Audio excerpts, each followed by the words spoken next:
I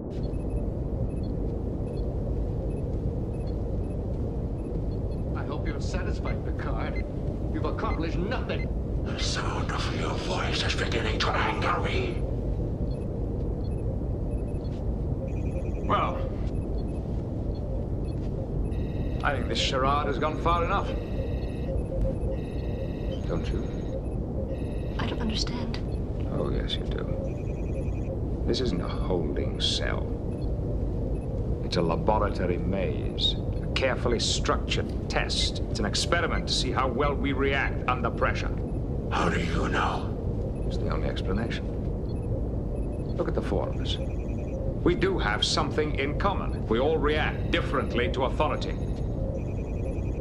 You, the collaborator, defer to whoever has control. You, the anarchist, reject authority in any form. I, Starfleet captain, trained to command.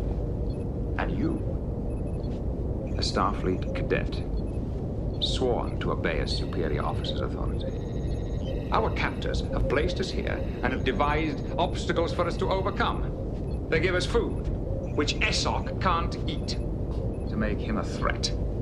They give us a door we can't open, until the four of us cooperate. And each time we succeed, they deal us reverses to set us against each other again.